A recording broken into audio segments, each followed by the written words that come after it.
I kind of want to pass you the rock here now because I listened to a couple of albums. I listened to Bryson Tiller. I listened to a couple Lil Yachty songs you sent to me.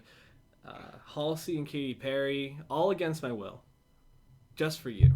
So Yeah, definitely. I definitely said please listen to Halsey. where do you want to go with this? What do you want to talk about? Let's stick in the pop realm. Oh God, which one are we talking about? Let's go with Halsey, 22-year-old phenom, Hopeless Fountain Kingdom. undrafted. She was undrafted. Yeah, she crazy. Was, She's 22. yeah. I mean, after Closer, she's enormous now. Right, but I didn't actually realize this. She's been famous for a while now. She Yeah, like sold what- out MSG before Closer. I did not know She that. was on Bieber's Purpose album, late 2015, a duet with him. I didn't know that. And she already had a whole other album that did really well. Mm-hmm. So I had no idea, obviously, because I don't listen to that kind of pop music, Right. you know.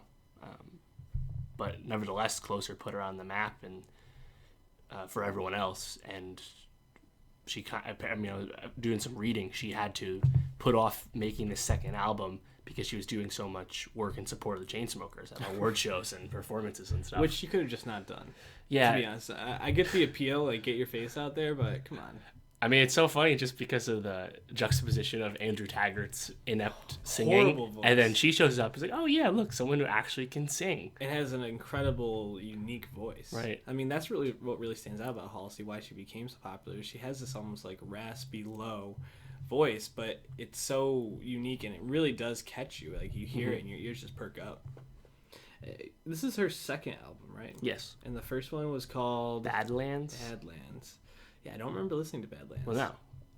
That's the thing. But Like, apparently, it was very popular, but it wasn't. It didn't have that many mainstream hits, if any. I think. right, which is crazy. That it got Because so she popular. became very well known in all the music circles from that. So she comes in with the Chainsmokers.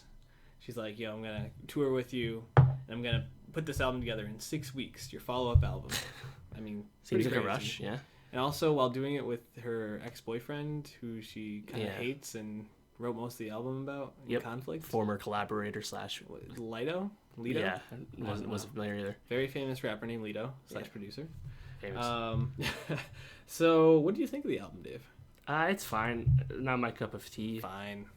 It's fine. Yeah. I don't think it's that good. I don't think it's that good either. I actually would say it's kind of boring. I mean, Yeah. you take a talent like this who has such a unique and interesting voice, and for me to really not perk up while I'm listening to it is not very good. Yeah, honestly, the things that stand out to me now are never the first single. You listen to that, that's the one charting. It's got a video already. You listen to that, and you're like, oh, this just sounds like had some inspiration from Rihanna. And sure enough, the same writer for Needed Me wrote this Gotcha. for Halsey.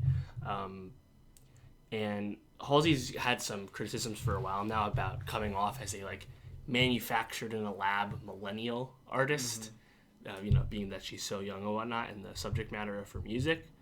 But at the same time, I don't think she's musically any more unique than Tuvlo or Charlie XCX or any of these, other pop singers. They're all kind of in the same boat. It's just Halsey kind of is riding this millennial wave, and because of a lot of her personal interests and the way she, presents herself outside of music, it seems that she's kind of rising above all that. Yeah, it's Like politically and, things with Planned Parenthood. She's obviously getting really out there, and which is great, obviously. I'm not going to hate on that, but I think musically, I don't think she's that much different from the others. Well, she was definitely experimenting a lot in this album. So I give her some credit for that, especially being her second album, only being 22. I'm going to give her a little bit of time to figure out what her sound is. And before I'll say she's Won't go away, running that's the for mill. sure. Calling her Charlie XCX is kind of rough, Dave. I mean, Charlie XCX, I really, she sang that bridge song. I drove my car into a bridge. I don't care. I love it. That's a feature. Is it? That's that kind of pop song. Oh God. Well, I guess Halsey's biggest song is a feature as well, so I can't really knock them at all. I almost feel like pop stars nowadays, this is what they become: is features for DJs, for rap songs, things like that. Well, this kind of pop star, the platonic ideal of pop stars, Ariana Grande, right? megastar. But she's not gonna. I mean, she has a big star already, but she's not on that level. But they also make kind of different music, you know. Ariana is more traditional pop, really enhancing her incredible singing. Right. Where Halsey seems to be more of a songwriter. I mean, how many stars can you think of that are like Ariana Grande though? Katy Perry, Lady Gaga, like just great pipes. That's about it. Like, yeah. Halsey has good pipes, but she doesn't have that kind of range. And no. You know, I think about like Bieber put out a song today with Guetta and David Guetta, yeah. Which I mean, good for David Guetta, man. I mean, that dude just keeps grinding. It's a factory. Years later, but like Bieber, this is kind of what he's becoming too. Is like these features. He was on "I'm the One," Despacito, which is huge right now. So it's just sad that like Despacito's number 1, by the way. Yeah. And I'm the One was number 1. He has 2 number 1s in like 6 weeks. Anything he tells not even 6 weeks. Do you think To You, or is it You? Yeah, it's To You will also reach number 1. It just came out. You know, I mean, just off listen. What do you think? You know what? It wouldn't surprise me because it's no better than Cold Water, and that song did really well. I think Cold Water's a little bit better. Oh no, I do. I agree with that. I like Cold Water though. Okay. So it depends. It's kind of a rough go for number 1 right now. Mm-hmm. There's a lot of songs like the late rollout for That's What I Like by Bruno Mars has been top 3 for a while right now. Yeah, that which song, came out in December. That song is so good though. Yeah, of course, great song. We loved it at the time. We talked about it then. But then like you know how labels go. They push the song later as a late single mm-hmm. and try to pick their spots in the charts. Oh, dude, it's a smart time to do it because if you pick it up for the summer, like you're in. Yeah, Song in Summer is actually becoming kind of interesting at mm-hmm. this point, especially with like these kind of songs coming out. Funny. I was thinking. I thought for sure I'm the One was gonna be Song of the Summer. Now I have no idea. It's crazy too because I'm the One went to number 1, like within like 2 days. It came out like at the end of the week and was number 1 by the another one. Exactly, another number 1 for DJ Khaled. I don't even know how many he actually has, but impressive. But yeah, back to Halsey. Yeah, it's fine. Yeah, I thought the song "Strangers" was pretty good. It has a nice beat behind it, and it's again talking. There is some interesting beats.